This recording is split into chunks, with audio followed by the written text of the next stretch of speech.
The Phoenix Suns have locked their core for at least the next 3 years after trading for Bradley Beal. With Devin Booker, Kevin Durant, and Beal in their building, the Suns now have three-level scorers and have maneuvered really well to try and fill out the bench with creative signings, using the resources that were available to them after the Beal trade. If you saw my Western Conference tier list video, I had the Suns in the knocking on the door tier.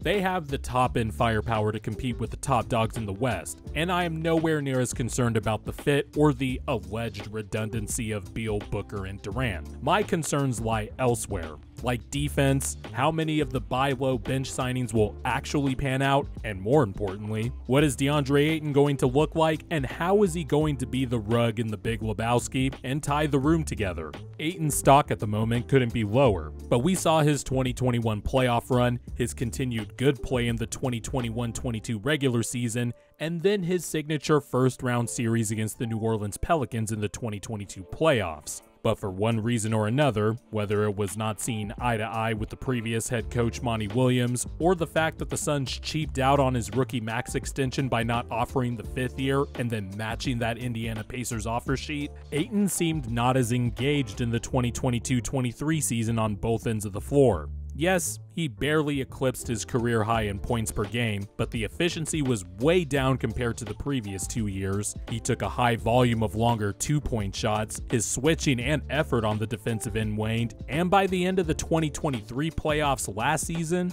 Jock Landale became a better option to play at the 5. Now with a new coach, a formed core, and the first full season for a new ownership group led by Matt Ishbia, Ayton mostly has a clean slate to rebuild his stock, and the Suns need him to, more or less, revert back to some blend of the 2021 playoff version of himself and the 2022 regular season version of himself. We can expect that the new trio of Booker, Beal, and Durant will get the bulk of the shot-creating responsibilities, so Ayton is going to have to lead the charge in doing all the other stuff on both ends of the floor. The questions now become, will Ayton embrace that?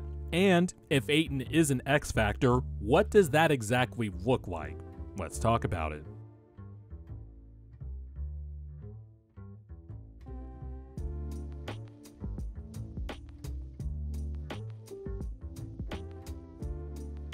Let's start on the offensive end of the floor for Deandre Ayton. New head coach Frank Vogel said in a radio interview that the plan is to make sure Ayton is involved more in the offense. Ayton, Vogel, and Vogel's coaching staff are going to have to find a balance between getting Ayton some shot-creating touches without taking too much responsibility from Booker, Durant, Beal, and then having Ayton operate mostly as a play finisher off of creation from those guys without causing Ayton to be disengaged. I think there are a few ways to strike this balance. First thing that comes to my mind is the dribble handoff game. With the Suns' top 3 offensive options all being able to excel off the ball, this is actually an easy way to make Ayton feel more involved. I think over the years the dribble handoff action has become used more when figuring out how to get big man more involved in playmaking. The Suns under Monty Williams were always ranked in the bottom half of the league in running dribble handoff actions, and despite this, we've seen Ayton do DHOs with Booker, CP3.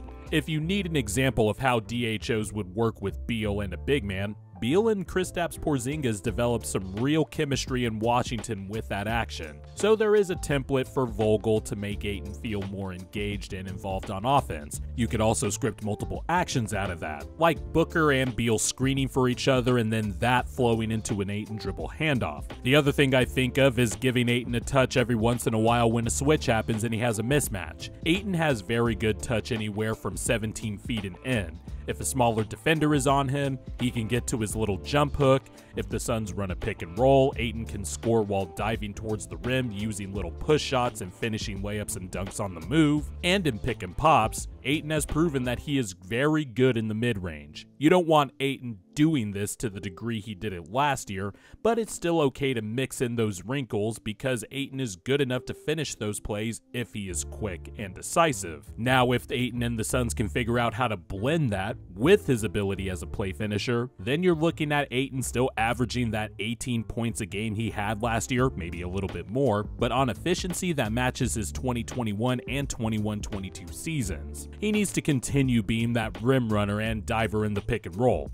Ayton is 7 feet tall and over 240 pounds and can run like a gazelle, and we all saw the easy buckets he was getting when he embraced that role, especially in the 2020-21 playoffs. But I do think the Suns would benefit from trying to bring out elements of what we saw from Ayton on offense in that Pelicans series in the 2022 playoffs. Last season, I think Ayton lost the plot offensively, and I get that he is a young big man and wants to maximize how good he is, but with the team that's locked in now after the Beal trade, he needs to rearrange his shot chart back to a mix of the previous 2 years. Look at how much of Ayton's shot attempts came at the rim in the 2020-21 season. The Suns should be able to create more easy looks for him at the rim with the top-end offensive talent they have now. I also think another way Ayton can impact the game on offense is if the coaching staff chooses to emphasize offensive rebounding.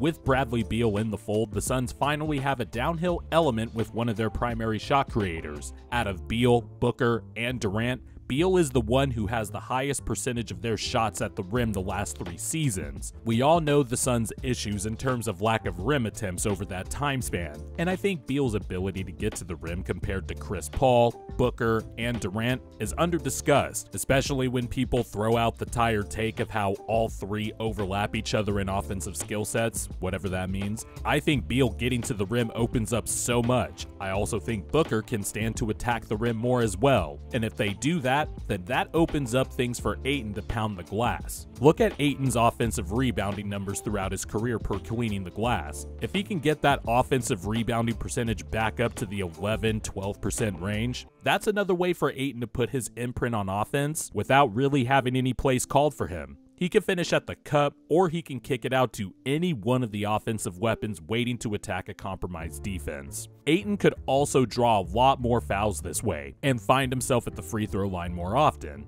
These are ways to keep Ayton engaged and reward him, because I think the Suns are going to ask a lot of Ayton on the other end of the floor. For the Suns to reach the highest heights with this newly formed team, they need to be a good defense like they have been the last 3 seasons, and I think Ayton is the player that has to tie everything together to make that happen. I'm looking forward to seeing how Frank Vogel uses Ayton. Vogel has a track record of putting together some elite defenses, and one of the key components to that is having a big to anchor everything. Whether it was those Pacers teams that were dominant defensively in the early 2010s or Anthony Davis in the Lakers, Ayton has also shown in the past that he can be an impact defender, one that was a key cog in a top 6 defense in the 2021 season and then took it to a whole other level during the Suns' run to the 2021 finals. He was out on the perimeter switching, while also walling off the rim. He guarded Jokic about as credible as one could guard Jokic on the block, and in the finals, I remember Ayton being the only player on the Suns roster that could at least try to deter Giannis on some of his rim attacks, and whenever Ayton was in foul trouble, the Suns had really no one to size Giannis up. From that point, Ayton maintained being a positive defender in the 2021-22 season, and the Suns had the 3rd-ranked defense. But last year, you could tell the effort and the engagement was not the same consistently, and the Suns had the 9th best defensive rating that year. Ayton never reached those same defensive peaks he reached during the 2021 playoff run, which I think that's the best defense he's played in his career so far. During the Nuggets series these past playoffs, Jokic dominated Ayton this time around, and it got to a point where Jock Landale was legitimately a better option. Frank Vogel is going to have to find a way to pull out the 2021 playoff version of Ayton on defense. It will be interesting to see if he has Ayton playing at the level instead of a full drop, because Ayton can move his feet well enough to play that type of coverage, and he can move his feet well enough to switch. I always thought his foot speed laterally was underrated going back to his college days at Arizona, but you don't want that to be the basis of your entire defense. Ayton is someone who I think has the quickness and the tools to play multiple ways, and that showed in the 2021 playoffs. Ayton also needs to be a better rebounder, especially if the Suns start with Kevin Durant at the 4, which is what I think should happen. I wouldn't say the Suns are small with that lineup, but they would definitely need some element of gang rebounding. But more importantly, Ayton needs to up the effort on the glass and get more contested rebounds. This will especially be needed during closing time, when the Suns will inevitably go with the closing lineup of Booker, Beal, Eric Gordon, Durant, and Ayton. It's also going to depend on how many fires Ayton can exactly put out, because he's going to need some help from his teammates. There's the question of if Brad Beal can be a positive defender again, and can he do that guarding point guards? Durant last year played some of the best defense of his career with the Nets before the knee injury and the trade to Phoenix, but he's going to be 35 at the end of this month. Booker for years now has been an impact defender, but I wouldn't call him a lockdown stopper. When you look at the Suns roster, I think there are a lot of guys that have their positives on defense and their negative traits on that end of the floor as well, especially among the pile of bench players the Suns signed over the summer. But Ayton has the size, build, and physical attributes that could really elevate and transform a defense and put it into the top 10 of the league. And I wonder if Vogel saw that when he was interviewing for the Suns' head coaching position. Vogel is going to have to find a way to maximize Ayton by melding the best parts of his offense and defensive skill sets. I think the Suns have the firepower. I also think with the Eric Gordon signing, the Suns have a theoretical closing lineup to go to come playoff time. Signings like Yuta Watanabe or Keita Bates-Diop have a chance to pan out, and returning players like Josh Okogie or Damian Lee will provide some minutes as well. Hell, maybe Jordan Goodwin becomes more than a throw-in the Bradley Beal trade and becomes a really good backup point guard. He did get a lot of minutes last year with the Wizards, more than his rookie year. But the point is, it's going to take more than star power at the top to lift the Suns to where they want to go. The Suns are going to need some of those other variables to go their way. And the biggest variable of them all is the newly turned 25-year-old center from the Bahamas.